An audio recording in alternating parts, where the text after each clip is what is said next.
Elites, what's going on? We live action. You already know what it is. This is me, the Elite Ace, and I'm here to bring you a quick discussion video about this whole PlayStation 4 / Orbis rumors. Now, I came across these rumors, I think about a couple of days ago, and these rumors came from, the so-called PlayStation Magazine and other developers who have these early development kits of Sony's new system. Now, of course, keep in mind these are just rumors I came across, so take these with a grain of salt. First thing first, took down some notes here. The PlayStation 4, of course, the code name is Orbis. Why? In Japan, from what I read, the number 4 is pronounced she. She means death. So in Japan, there are many buildings that do not even have a 4th floor or a room with the number 4 on it. So that's why it would, 9 times out of 10, it would not be called PlayStation 4. If it would be called PlayStation 4, maybe just in America or Europe, but in Japan, no. So right now, the code name is PlayStation Orbis. Now, on the first set of rumors, the PlayStation 4, the titles will look like high-end PC demos that we've seen, like Star Wars 1313, let's see, Watch Dogs, and Square Enix Luminous Tech video. That Square Enix Tech video was very, very graphically impressive. Let's see, next year at next year's E3 2013, PlayStation 4 demos will be shown, and PlayStation 4 will not run on 4K. 4K is Ultra HD resolution, which is basically how you have 1080p, you have 2160p, and they said it'll also be used just for, it'll just be used for videos. That's about it, but not for gaming. And the default resolution will be 1080p running at 60 frames per second. Also, let's see, the PlayStation 4 will not support used games, and all titles will need to be registered to a PSN account. Also, the PlayStation 4 will have around 4 to 8 gigs. Now, keep in mind, after I read these rumors, I'm gonna, go back down the list, get my thoughts on it all. Now, PlayStation 4 will also have 16 gig flash memory as well, and PlayStation 4 will not be backwards compatible with PlayStation 3 titles, but classic games will be available via cloud gaming. PlayStation 4 will be shipped with Move and the camera for PlayStation Move. PlayStation 4 will run on a quad-core AMD processor codenamed Liverpool, produced in the 28nm processor. And last but not least, the price will be around $400 to $500. Okay, now, for all my gamers, Sony fans, etc., how do you all feel about, PlayStation 4? Say if all of these are true, how do you feel about the PlayStation 4 not being backwards compatible with the PlayStation 3? Now, for some it's 50-50. Some don't care about playing, the last gen, games on a new, their next gen system. They're like, okay, I'm into the next gen now. Who cares about the old? I'm into the new.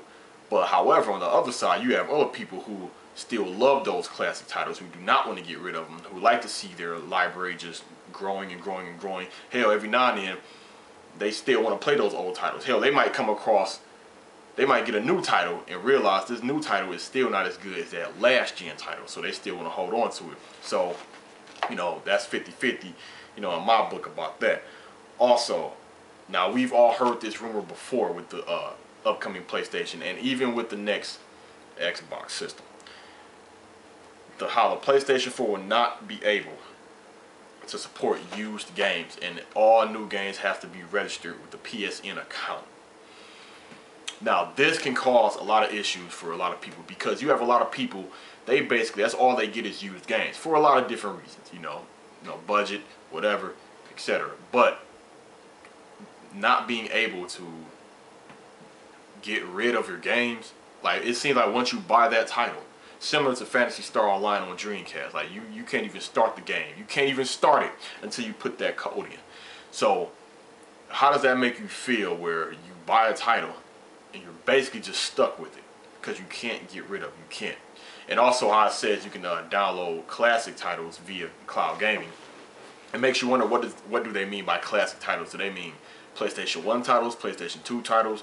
When they say classic titles, I'm instantly thinking, Sony exclusives, like things like Final Fantasy VII, Legend of Dragoon, Parappa the Rapper, things of that nature. Or maybe, I guess, God of War, who knows? But that's what I was thinking when they was talking about classic titles. Also, I think is if the price is true, $400 to $500, I think that's a good price range, because we all know PlayStation 3 when it came out, it was $600, and a lot of people, including myself, was like, damn, $600, damn that. But I think even if it's $500, you know, a lot of people will probably think, oh man, you know, $100 less from the PlayStation 3, but that's still a good thing. When you come out with a new system and you make it cheaper than your previous system, that's still a good thing. Now, for all you graphics whores out there, because there are people who literally bought the PlayStation 3 just for the graphics alone. There are people out there, that's all they care about is graphics. They don't care about gameplay. They don't care about story. They don't care about replayability. They don't care about the voice. They just care about visuals, visuals, visuals. The game could be 6 to 8 hours long with no multiplayer, or it could have a broken multiplayer, glitchy as hell, no dedicated servers, but they just care about graphics, graphics, graphics. So for all you graphics whores out there, how do you feel about the PlayStation 4 not being able to play games in this 2160p, you know, this Ultra HD resolution, which supposedly is just gonna blow Blu-ray out of the water? And that's how it is with technology. First you have VHS, you know, Betamax, you know, VHS, DVD, HD DVD, then Blu-ray. That just knocked it out the water. Now everybody think Blu-ray is the ultimate way to go. Now soon we're gonna have this HD resolution, this Ultra HD resolution, 2160p, just taking over just everything, like the new way of visual media. So, how do you feel about that? Do you are you still set? How I said, it's still going to be running at 1080p, 60 frames per second as default. Do you feel as this being Sony, you know, PlayStation especially, I was going to be running on a new quad-core AMD processor and all this kind of stuff? Do you feel that with this being Sony's next console, do you feel it should run, it should play games at that 2160 frames per second? Because on paper, yes, the PlayStation 3 is the graphically best system. So 9 times out of 10 on paper, it's probably going to be the same thing again. Who knows? You never know. Maybe Microsoft might outdo them. Who knows? But I'm not a graphics whore. I mean, I appreciate good graphics, but to me, graphics are not everything at all. So all you graphics whores, how do you feel about that? Also, how do I feel about the whole thing? PlayStation 4, you know, I'm not saying I'm not going to get one, but at the same time, I'm not saying I am going to get one. I'm just going to sit back and see what it has to offer. Because the thing is with next gen cannot, to me, next gen system, game, excuse me, cannot just be solely defined on graphics alone. I mean, everything next gen can be put into categories, but like, for example, the next gen systems, yes, they're going to have next gen graphics, but what else about it is going to be next gen? I mean, at sound default, that's how it is with the game. You put a disc in there and hold the controller and play. That's basically what it is. But however, we've come to a time in gaming where a system has to do more than that.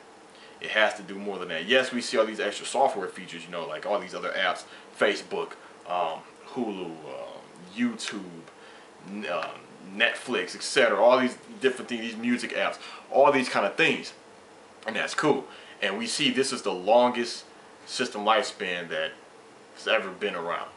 8 years basically. I remember back in the day where every 4 years, every 4.5 years, a new system will be out. Now it's spanning along 8 years. They're increasing this longevity of the system. You see with the Microsoft, with 360, they're just putting in app on top of app on top of app. You can see they're stretching and trying to just keep the lifespan of the 360 going. And I'm guessing all these things they're implementing into the 360 and the PlayStation 3, this should automatically be default for the next Xbox system, as well as the PlayStation Orbis. It should automatically be default. And it makes you think, what else new is it going to do? Like, what is it? Because you got to think about it. Is paying $500 or more, or $450, $500 or more, is that enough just to pay for graphics alone?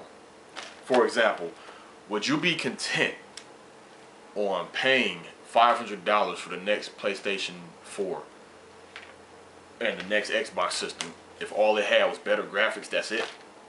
Just think about that.